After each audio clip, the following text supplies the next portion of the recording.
Good morning, children. We have already done Unit 1 of Part B book, which is Web Application. Today we are going to start Unit 1 of Part A book, which is Communication Skills. As you have already done the basics of communication skills in 9th standard. Now, in 10th standard, we will learn more about communication skills. So first, let's take a recap of what we have learnt in 9th. Communication. What is communication? It is a means of sending or receiving information, or we can say an exchanging of thoughts or ideas.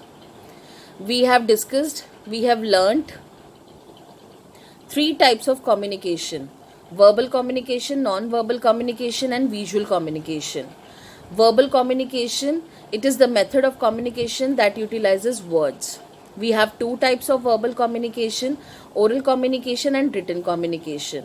In oral communication, it is the process of verbally transmitting messages. Means spoken words are the medium of oral communication.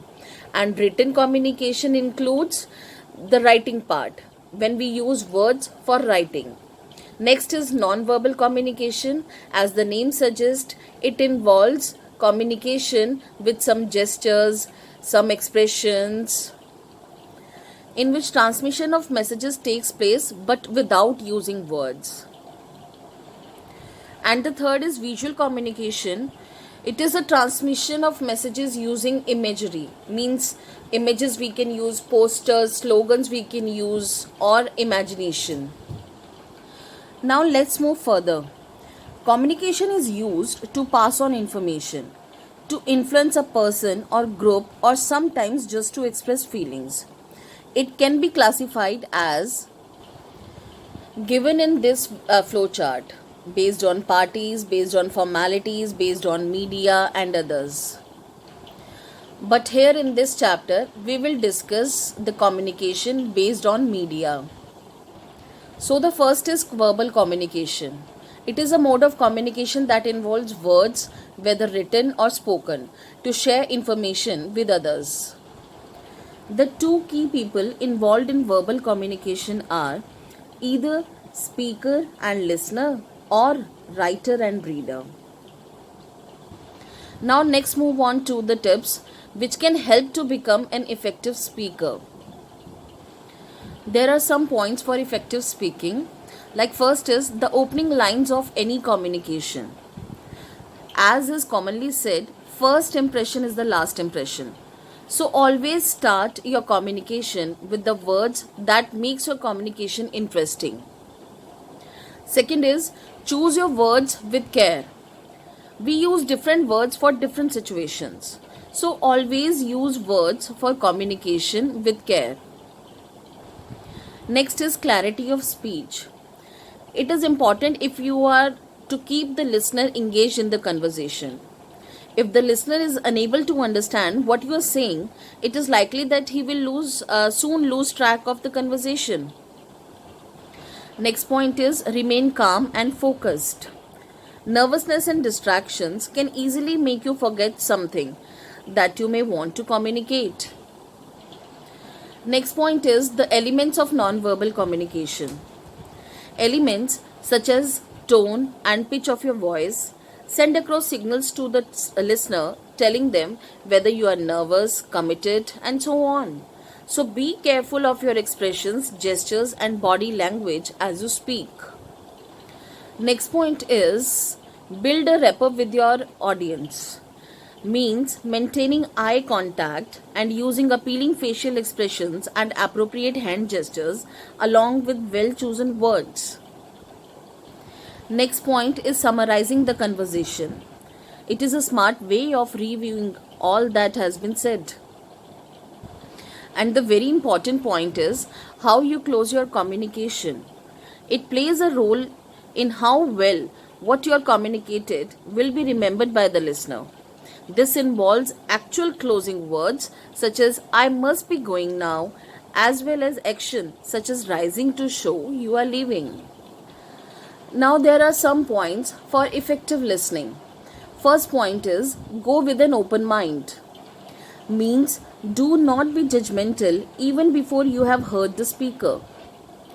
Next point is go prepared to listen. Concentrate on what is being spoken rather than thinking on what question to ask at the end. As a listener, you should be gathering information. Next point is avoid disturbances and distractions. Suggest some other place for the conversation if you find there is too much noise or other distractions where you are. Next is concentrate on the crux of the message. It is important that you get the overall idea of what is being said. You will automatically pick up the connected details. Last point is do not get stuck at the point. This means that you should move on with the conversation rather than find yourself arguing about the minute details of a single point. Now our next topic is classification of verbal communication. Verbal communication is further classified into 4 different types. First is intrapersonal communication. This is the communication that we have with ourselves. Within our minds, we sort out other thoughts, simultaneously playing the role of the sender as well as the receiver. Some parts of this communication may subsequently get conveyed to others, while some parts remain with us as our thoughts. Second type is interpersonal communication. This is one-to-one conversation between two individuals. During this conversation, both individuals will keep swapping roles of the sender and the receiver. Third type is small group communication. This type of communication involves a small group of people. Each individual will get an opportunity at being an active participant of the conversation. This type of communication is most effective when a specific idea or issue is being discussed, as otherwise different ideas could lead to chaos with different people talking at the same time. Fourth type is public communication. Public communication is when a single individual addresses a large audience. There will be one sender and many receivers. Public meetings and election campaigns are an example of public communication. Now next move on to non-verbal communication. It is the communication without the use of spoken language, which includes gestures, facial expressions, body positions, body language, etc., as well as unspoken understandings and cultural and environmental conditions. Here are some advantages of non-verbal communication. While saying yes, a nod of head would convey how strongly you mean that yes. Anything said in the affirmative with a shrug of the shoulder would imply that you did not feel as strongly about what you said. Maintaining eye contact and shaking hand can increase the connectivity between two persons. The facial expression of the receiver is a good way to gauge how well you have communicated and how well what you said has been received. Sorrow, joy, and other emotions are bound to reflect in one's facial expressions and gestures. We need to be careful with our gestures depending on where we are. The same gesture could mean different things in different countries. For example, in Germany, the upright thumb is used to represent the number 1, while in Japan, it represents the number 5. Now we have some do's and don'ts of non-verbal communication. Like first one is, don't speak with folded hands and arms. Don't shake your legs. Don't turn your back on your audience. Don't look up into space or down at the floor. Don't roll your eyes at the audience. Maintain eye contact. Wear a smile. Keep your arms and palm open. Walk while you talk. And include facial expressions in your speech. Now next move on to visual communication. This method of communication is the art of communicating to people using images, postures, short films, among other visual aids.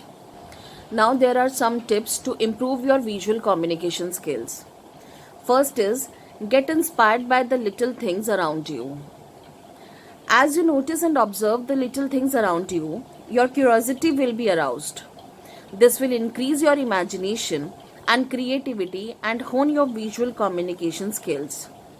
Second point is the message conveyed should be concise. Don't go overboard with your imagination and creativity. Remember, the main aim of visual communication is to present complex things in a simple manner. Third point is prepare a visual treat. Use your colors and slogans and other written matter in such a way that they appeal to the viewers and speak for themselves. Now, just go through the difference between verbal communication and non-verbal communication on the basis of time consuming, delivery of wrong messages, personal presence, and advantages.